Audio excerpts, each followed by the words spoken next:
So with the big crew that we have, one of the challenges is how do you communicate these visual ideas to a lot of people at once and, not have things get miscommunicated or fall through the cracks. We thought, well, instead of just telling people and explaining with words, why don't we just grab a camera and we'll just shoot it. The first one we did, everyone was kind of wondering what the hell was going on because started setting up camera gear and lights in the break area, and everyone's trying to just get to the fridge to get a Coke. And then tapped Miles and Chris and Lindsay for the first scene that we tried out.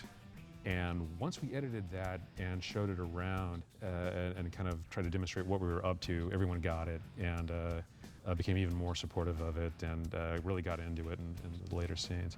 So this alpha thing is what creates a fragment. Jesus, will you swallow for God's sake?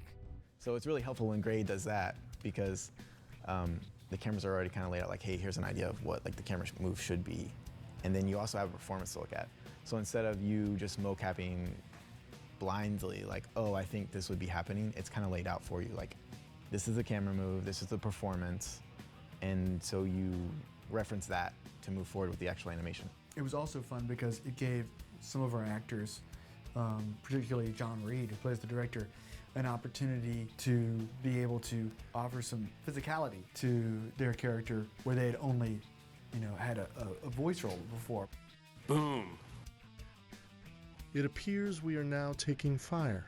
Release the dropships. Get the team in position.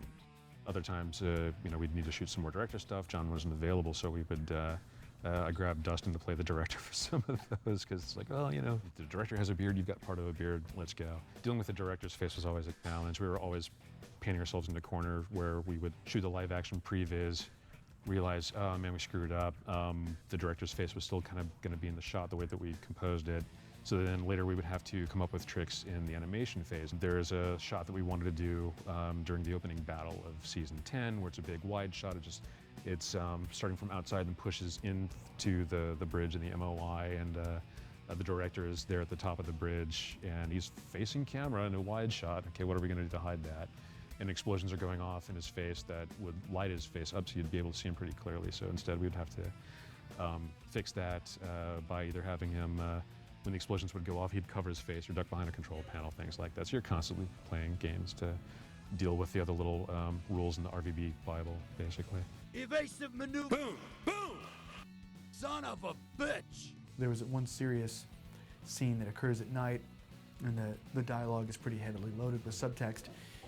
And we thought, well, in order to pull this off, we really need some good actors here to really emote, express some deeper meaning that these words have. But we didn't have those people, so it was me and Joel. Still training at this hour. Yeah. She's been like this since we got back from the last mission. You gotta be kidding me. She's always been like this. I played York, who's based on me, and Joel played North, and we acted out this scene together. And I think the hardest part about doing that scene was Joel has terrible sneaky breath. I did the mocap for that scene. I took that reference and almost just followed it exactly. It was really, really helpful because then I could just put it up on the screen while I'm mocapping and just like, oh, okay, well, I'm doing this for York, so how is Matt sitting? I don't know, it helps you to get into character, I guess, or something. You'll find yourself doing the faces on mocap even though you don't have to, or at least I do. Why don't you just pull him for a night? Get yourself some sleep. Pull Theta? Yeah.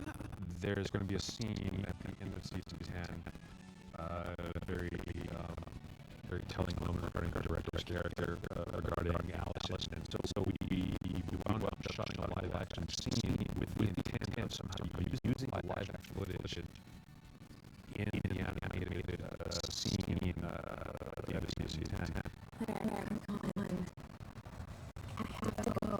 One day I was sitting at my desk and I was doing a storyboard for a scene for RVC season 10, and Nathan walked up to me and I pointed at what I was drawing, and he started shaking his head, and I thought I was doing something wrong, and he just looked at me and said, we're not that professional, you should stop that right now. So I started doing storyboards for episode 12. It's a scene where Carolina revisits York's grave, and that was, I think, our first serious moment, big serious moment in the present day storyline.